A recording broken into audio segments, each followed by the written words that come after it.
नमस्कार, आप देख रहे हैं welcome to Haldwani news channel. Welcome to Haldwani news channel के माध्यम से बच्चेखारा टनकपुर चंपावत से बड़ी खबर। आज प्रदेश के यशस्वी मुख्यमंत्री पुष्कर सिंह धामी जी ने टनकपुर चंपावत सूर्य उदय सेवा समिति द्वारा आयोजित इंटरनेशनल नेचुरोपैथी एंड योग कॉन्फ्रेंस में भाग लिया। ऐसी बात की जाए मुख्यमंत्री पुष्कर सिंह धामी की, तो इन्होंने हल्द्वानी में प्रोग्राम में भागीदारी की। भारत माता की। सूर्योदय सेवा समिति द्वारा आयोजित इस कार्यक्रम में अभी हम सब लोग जिनको सुन रहे थे, जिन्होंने संपूर्ण जीवन भर मां भारती की सेवा की है और अभी आरोग्य भारती के राष्ट्रीय संगठन मंत्री के नाते पूरे देश के अंदर सभी के साथ समन्वय, सभी को प्रोत्साहन और सभी को जोड़ने का काम आरोग्य भारती के संगठन मंत्री के नाते करने वाले आदरणीय doctor Ashok Vajpayee ji, मंचासीन doctor TD. Joshi ji, Devidatt Joshi ji अध्यक्ष इस पूरे संस्थान के, श्री लीलाधर पांडे जी, पूरे देश भर में उनको बहुत प्रसिद्धि है और हमें भी बड़ा अच्छा लगता है जब हम कहते हैं कि हमारे ही टनकपुर के हैं, हमारे क्षेत्र के हैं। और जगह जगह जब बड़े बड़े कार्यक्रम होते हैं तो उनमें सवेरे सवेरे योग करवाते हैं, कभी पूरे देश भर के लोगों को जोड़ते हैं, कभी सूर्य नमस्कार करवाते हैं। आज इन्होंने ये मड स्नान यहाँ सबको करवाया और पूरे प्रांत के अंदर और देश के अंदर लगातार हमारी जो ये पद्धतियाँ हैं, चाहे योग की पद्धति हो, चाहे प्राकृतिक चिकित्सा हो, उन सभी को बढ़ाने के लिए काम कर रहे हैं हमारे आचार्य डॉक्टर नवदीप जोशी जी। प्राकृतिक चिकित्सा अपनाना और इसको अपनी जीवन पद्धति में शामिल करना हमारे लिए बहुत ही आसान है, बहुत सरल है, जो आज नहीं। आज मैं इनको बधाई इसलिए देना चाहता हूँ कि ये फिर से जो हमारी जीवन पद्धति रही है, जो हमारे पूर्वजों की पद्धति रही है, ऋषि मुनियों की पद्धति रही है, जो भारत की पद्धति रही है, उसको फिर से हम सबके सामने एक नए रूप में, कहूँ तो पुरानी चीज को नए रूप में लाने का काम इनके माध्यम से हो रहा है। इसलिए मैं इनको बधाई देता हूँ और सर्वे संतु निरामया के सिद्धांत को अपनाकर अंतिम लक्ष्य मानकर आप सभी लोग आज यहाँ पर एकत्र हुए। और जितने भी लोग हमारे, मैं देख रहा हूँ कि दिल्ली से भी आए हैं, हरियाणा से भी यहाँ लोग आए हुए हैं, उन सभी का भी मैं यहाँ पर सभी का हार्दिक स्वागत भी करता हूँ, अभिनंदन करता हूँ। और बड़ा ही सुंदर ये स्थान है, बड़ा रमणीक स्थान है। जैसा अभी नवदीप जी कह रहे थे, यहीं बगल में माँ शारदा है और पूर्णागिरी मैया का हमारे ऊपर पूरा आशीर्वाद है, उनका छत्रप हमारी तरफ लगा हुआ है, उनकी छाता लगी हुई है। ऐसे स्थान पर हम सब लोग एकत्र हुए हैं। आज प्राकृतिक संसाधनों को अपनाकर आप सभी प्राकृतिक चिकित्सक, जो भी अभी जिन्होंने मेरे साथ यहाँ पर मड स्नान किया, उनसे तभी मेरा रमेश जी से और उनकी पूरी टीम से जब परिचय हुआ तो उन्होंने मुझे बताया कि वो सारे चिकित्सक हैं और इस क्षेत्र में अपनी सेवाएं देते हैं और इसके कारण से मानव जीवन को रोग मुक्त करने के लिए निरंतर प्रयास करते रहते हैं, निरंतर कार्य करते रहते हैं। भाइयों बहनों, ऋषियों और संतों की तपस्थली उत्तराखंड सदैव ही ये विश्व कल्याण के लिए कार्य करती रही है, प्रचार प्रसार करती रही है। और हम सब जानते हैं ये योग की भूमि है, ये आयुष की भूमि है, ये संस्कृति, धर्म, अध्यात्म, जितनी भी प्रकार की हम बात करें तो वो सारे के सारे हमारे उत्तराखंड के अंदर सभी कुछ हमको यहाँ पर प्रकृति द्वारा, भगवान के द्वारा प्राप्त है। और मैं जब कहता हूँ अभी हमारे पंच तत्वों पर, पंच आधारभूत, उस पर बड़ा कार्यक्रम देहरादून में हुआ था, आकाश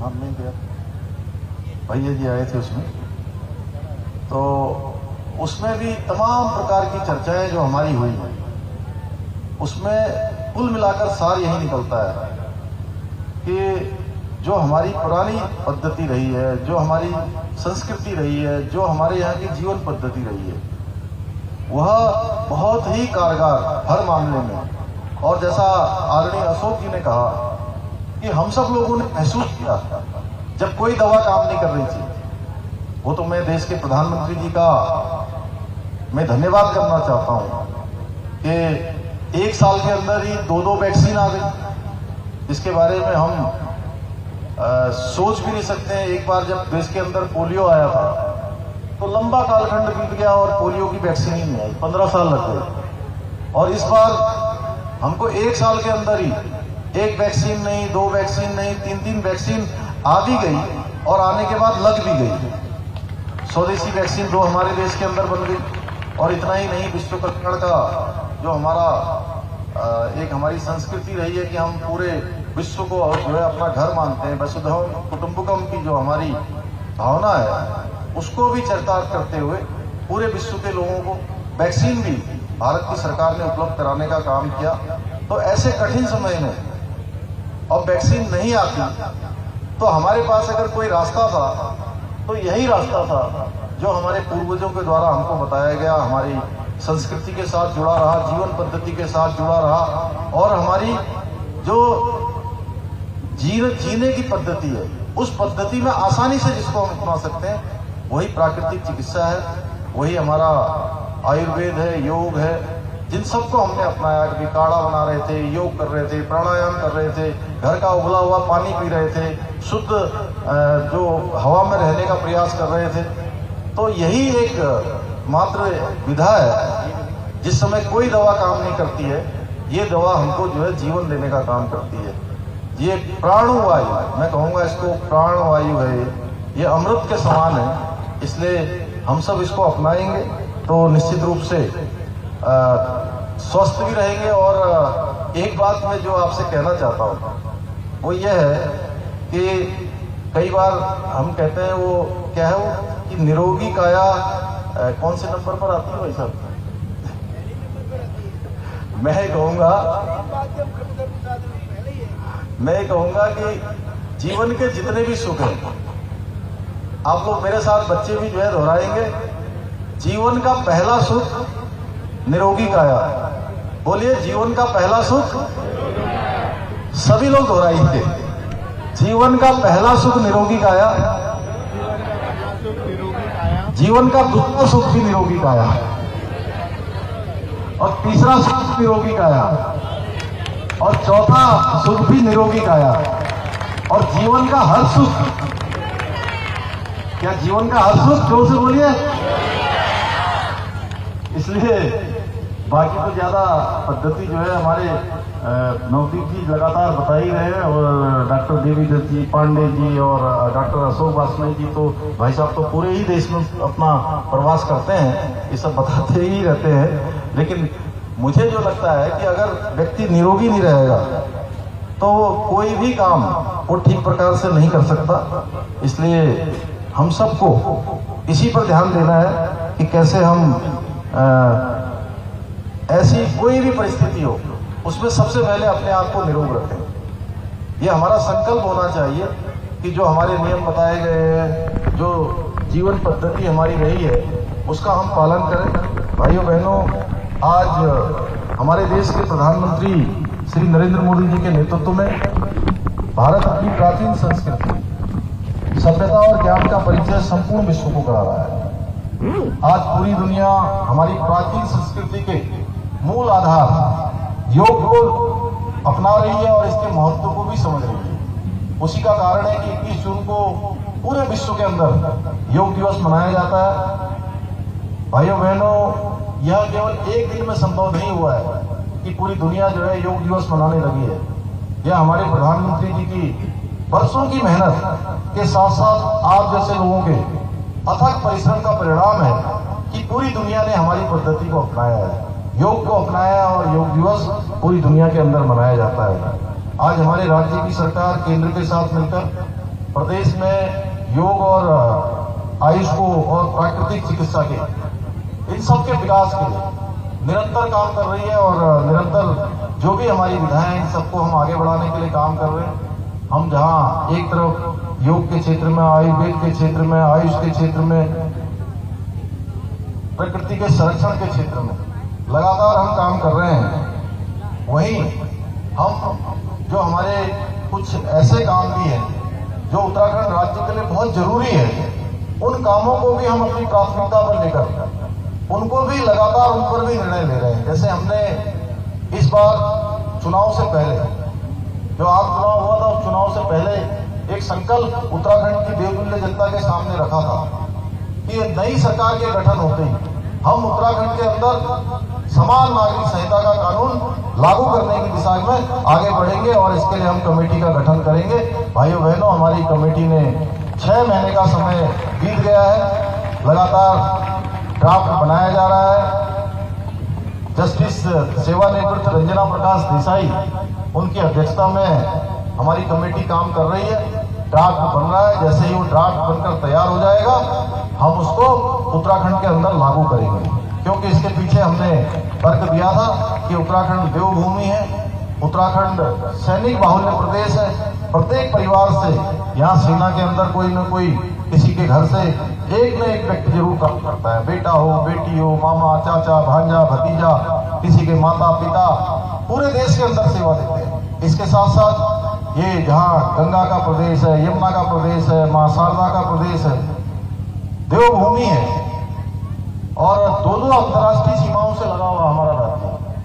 तो हमने कहा कि यहाँ सबके लिए समान कानून होना चाहिए, किसी धर्म का हो, किसी पंथ का हो, किसी समुदाय का हो, कहीं का भी हो, उसके उत्तराखंड में रहने वाले के लिए हम एक समान कानून लागू करेंगे। और हमने उस समय देश के अन्य राज्यों से ये अपेक्षा करी थी कि वह भी अपने यहाँ लागू करें। और मुझे खुशी है भाइयों बहनों कि गुजरात की सरकार ने भी इस कानून को लागू करने के लिए कमेटी गठन का निर्णय ले लिया है और हिमाचल के आम चुनाव में भी हिमाचल की सरकार भी इसको लागू करने की दिशा में आगे बढ़ेगी, अन्य राज्य भी इसमें आगे आएंगे। इसी प्रकार से धर्मांतरण, मतांतरण जो बड़ी हमारे लिए एक नासूर की तरह यहाँ हो गया है, भाइयों बहनों, इसमें भी हमने एक कड़ा फैसला लिया है कि आगे चलकर इस पर हम बहुत कड़ा कानून बनाने वाले हैं, बहुत कठोर कानून बनाने वाले हैं कि कोई भी मतांतरण और धर्मांतरण की तरफ न जाए। देश के अंदर सबसे अधिक सजा का प्रावधान हमने इस धर्मांतरण के कानून में करने का हमने जो है निर्णय लिया है। तो ऐसे अनेकों कार्यों को हम कर रहे हैं। भ्रष्टाचार को मिटाने के लिए हम 1064 हमने लागू किया है। अभी परीक्षाओं में जो हमारे बेटे बेटियां जो परीक्षाओं में भाग लेते थे 2014-15 से लगातार उसमें गड़बड़ियां थी। उन गड़बड़ियों के लिए बार बार शिकायतें होती थी, थोड़ा बहुत चलता था फिर बंद हो जाता था। हमने निर्णय लिया कि इसको संपूर्ण, इसका समूल नाश करेंगे और इनके सबका जांच का निर्णय लिया। इस पर जांच बनाई, 45 लोग इसमें गिरफ्तारियां हुई, 45 लोग। और इतना ही नहीं, हमने कहा कि हम एक इसमें एक इस प्रकार का एक उदाहरण रखेंगे कि आने वाले समय में कोई भी ये काम करना, तो ये इस प्रकार का अपराध करना, नकल कराना, पर्चा लीक करना, पेन ड्राइव से जो है पेपर देना, यह सब करने की बात तो बहुत दूर की बात है। इस दिशा में सोचना भी उसके लिए बहुत मुश्किल का काम हो, कोई इस प्रकार का काम ना कर पाए। इसलिए हमने कहा कि जितनी कठोर से कठोर कार्रवाई हो सकती है इस पर कठोर कार्रवाई करेंगे। क्योंकि भाइयों बहनों, मैं जानता हूं, मैंने सामान्य स्थितियां और सामान्य परिस्थितियों में ही मैं भी आप सबके बीच से निकला हूं और मैं जानता हूं एक गरीब माँ बाप के बेटे के बेटी के पास अगर कोई धन होता है, कोई पूंजी होती है, तो वो केवल और केवल शिक्षा होती है। अगर उसमें भी लूट मच जाए, उसमें भी डाका मच जाए, उसमें भी इस प्रकार का अपराध हो जाए तो उनके पास कुछ नहीं बचेगा। इसलिए हमने निर्णय लिया कि तत्काल इसकी जांच के साथ साथ जो परीक्षाएं होने वाली थी, 7000 परीक्षाएं, उन 7000 की 7000 परीक्षाओं को जो अधीनस्थ सेवा चयन आयोग से जहां गड़बड़ियां हो रही थी उसका हमने ट्रांसफर करके लोक सेवा आयोग को दे दिया। सितंबर माह में हमने फैसला लिया, अक्टूबर में उसके विज्ञापन जारी हो गए, दिसंबर माह तक सारे के सारे 7000 पद भर दिए जाएंगे। इसके अलावा 19,000 और जो हमारी रिक्तियां खाली हैं हम उन पर भी जल्दी ही भर्ती की प्रक्रिया करने वाले हैं। हमने ग्रामों को मजबूत करने के लिए, अन्य क्षेत्रों को मजबूत करने के लिए हर क्षेत्र में हम काम कर रहे हैं। आने वाले समय में 2025 में जब हमारा राज्य 25 साल का होगा तब तक हम एक ऐसा रोड मैप बना रहे हैं कि हमारे राज्य के अंदर चाहे वो प्राकृतिक चिकित्सा का क्षेत्र हो, चाहे वो आयुर्वेद का क्षेत्र हो, चाहे योग का क्षेत्र हो, चाहे वो शिक्षा, चिकित्सा, कृषि, हमारा रोडों का क्षेत्र हो, पर्यटन का क्षेत्र हो, बागवानी का क्षेत्र हो, हर क्षेत्र में हम एक इस प्रकार की बेस्ट प्रैक्टिस अपनाएं कि जो केवल उत्तराखंड के लिए नहीं बल्कि हिंदुस्तान के अंदर वो बेस्ट प्रैक्टिस के रूप में माना जाए और हम श्रेष्ठ राज्यों की सूची में जो हिंदुस्तान के श्रेष्ठ राज्य हैं, जो अच्छा काम कर रहे हैं, उनकी भी हम कुछ चीजों को लेकर अपने आप को भी उस लाइन में खड़ा करने का हमने संकल्प लिया है। भाइयों बहनों, सभी के आशीर्वाद से हम इस यात्रा में आगे बढ़ रहे हैं और ये यात्रा किसी एक व्यक्ति की नहीं है, कोई भी एक व्यक्ति नहीं है कि जो किसी की व्यक्तिगत यात्रा हो। ये यात्रा पूरे उत्तराखंड के हमारे 1,25,00,000 भाई बहनों की यात्रा है और ये हमारी गंतव्य तक पहुंचेगी, अपने लक्ष्य तक पहुंचेगी जब हम सभी लोग इस दिशा में आगे बढ़ेंगे। हम ऊपर से जो माननीय प्रधानमंत्री जी के निर्देशन में, उनके मार्गदर्शन में बहुत सारी चीजों को यहाँ ला रहे हैं। हम अभी चिंतन शिविर भी पूरे राज्य का एक करने वाले हैं, उसमें कुछ प्रमुख लोगों को बुलाकर विचारों की श्रृंखला बोधिसत्व को भी हमने चलाया हुआ है। तो ऐसे अनेकों कार्यों को आगे बढ़ा रहे हैं। आज के अवसर पर बहुत ज्यादा न कहते हुए, क्योंकि मन तो था कि दिन भर यहाँ पर इनके साथ मठ स्नान के बाद कुछ और भी करते हैं, थोड़ी देर आप लोगों के साथ भी बैठते, लेकिन जो इन्होंने शेड्यूल बनाया था उसमें 1 ही घंटे का समय लिखवाया था और यहाँ 3 घंटे हो गए, पूरे 3 घंटे हो गए। तो इससे आगे के भी कई सारे कार्यक्रम लगे हुए हैं। मैं बहुत ज़्यादा न कहते हुए और अपने सभी आयोजकों को, सूर्योदय सेवा समिति के संस्थापक डॉक्टर नवदीप जोशी जी को, उनकी पूरी टीम को, सभी सदस्यों को इस भव्य आयोजन के लिए बहुत उनका साधुवाद देता हूँ, उनको शुभकामनाएं देता हूँ कि निकट भविष्य में भी ये इसी प्रकार से हम सभी को प्राकृतिक चिकित्सा के प्रति वादे रखेंगे, हम सबको प्राकृतिक चिकित्सा उपलब्ध कराते रहेंगे। पूरे देश को और प्रदेश को लगातार आगे ले जाने में आपका सहयोग प्राप्त होता रहेगा। आप सभी का धन्यवाद करते हुए मैं अपनी बात को